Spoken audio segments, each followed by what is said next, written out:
sommet des chefs d'État de la SADC, le ministre malgache plaide la solidarité. Les représentants de 16 États membres de la SADC, dont la délégation malgache conduite par le ministre des Affaires étrangères, Richard Ranjimanjant, participent aux réunions ordinaires du 42e sommet des chefs d'État et de gouvernement, ainsi que du Conseil des ministres de la communauté de la SADC du 12 au 19 août en République démocratique du Congo. L'état des finances de l'organisation, l'atténuation des conséquences des catastrophes naturelles et aléas climatiques dans la région, ainsi que la sécurité alimentaire et nutritionnelle régionale sont les sujets à débattre. Dans la première partie des échanges traitant des finances de l'organisation, les membres du Conseil des ministres ont noté que des contributions des États membres d'un montant de 6 870 464 $ destinés à la mission de la SADC dans la lutte contre le terrorisme au Mozambique sont en souffrance.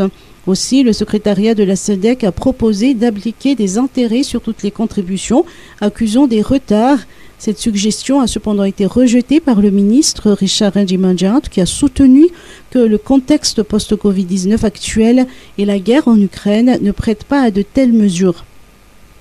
En revanche, il a mis l'accent sur la solidarité des pays membres, je cite, pour mieux faire face aux défis du moment dominés par cette guerre et les risques d'une escalade militaire dans le détroit de Taïwan. Par ailleurs, le plaidoyer du ministre Richard Ranjimanjant sur l'intégration des projets d'infrastructures régionaux en faveur des États membres dans le nouveau plan stratégique indicatif régional de développement ou RISDP 2020-2030 a été pris en considération par le Conseil des ministres de la SADC.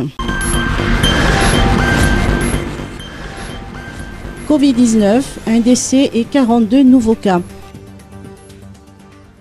La prévalence de Covid-19 continue de baisser à Madagascar. Le bilan épidémiologique du 6 au 12 août fait état de 42 nouveaux cas positifs au coronavirus contre 66 la semaine précédente. Ces nouveaux cas ont été détectés sur 4 897 tests réalisés, soit un taux de positivité de 0,85%. Néanmoins, un nouveau décès a été recensé durant cette période, ce qui fait un total de 1410 décès depuis mars 2020.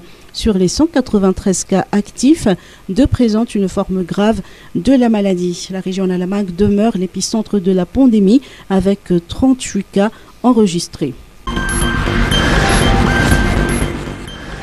Baccalauréat 2022, 45,22% du taux de réussite à Mahadzang.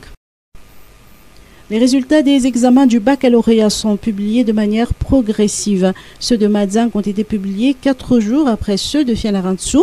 Pour cette session 2022, Mahadzang affiche un taux de réussite de 45,22%, toutes séries confondues. Pour l'enseignement général, sur les 19 827 inscrits, 8 704 candidats ont réussi, soit un taux de réussite de 43,90%.